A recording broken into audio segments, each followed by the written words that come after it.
and democracy compatible, I cannot think of a single Democrat who would be threatening the life of Mr. Haqqani to stop him from attending any kind of debate.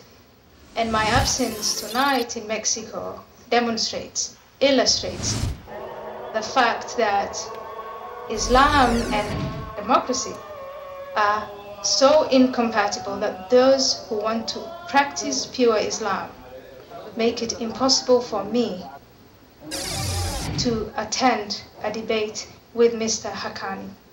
I regret saying that, but that is what it boils down to. The difference that we have is that I do not believe in this notion of pure Islam. Yes, there are people who claim their Islam is pure, but there are others who claim there is an other pure Islam.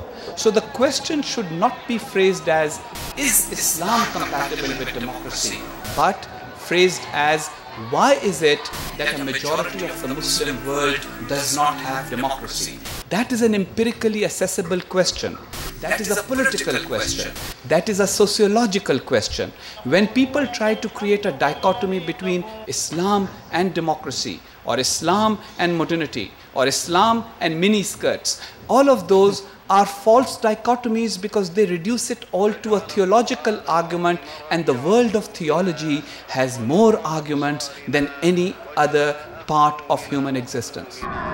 If I am raped, my testimony is worth half of my rapists. This is Sharia, this is the law. For me to prove in a Sharia court that I've been raped, I have to produce 4 witnesses, all male, who've watched the act. In the 7th century, patriarchal Arabia, that might have seemed progressive.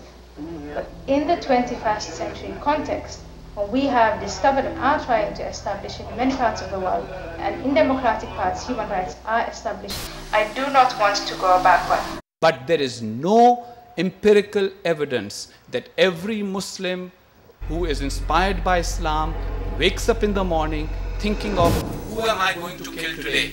And nor is it true that Islam is the only motivator of violence in the world.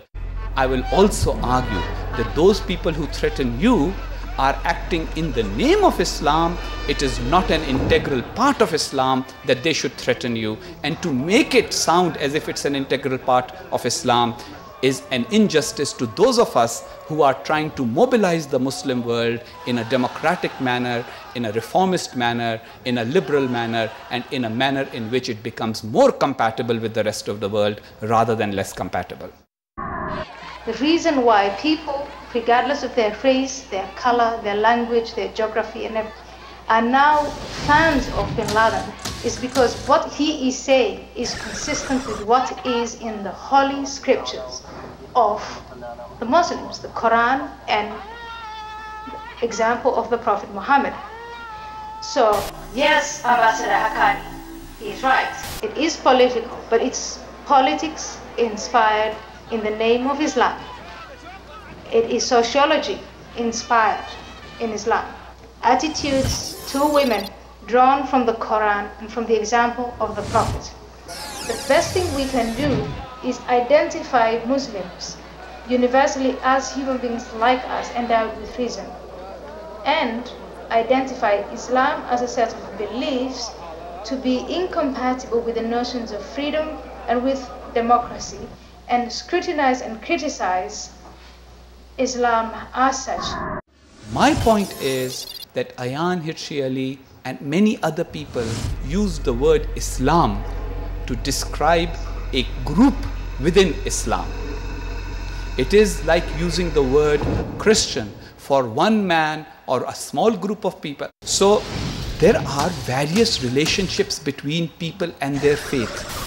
Various relationships between people and their religions. Let's not try and use the ideology of the extremist element acting in the name of Islam for Islam bashing. Then that creates a gulf between Muslims on the one hand and non-Muslims on the other, and closes the door for dialogue instead of opening them for dialogue.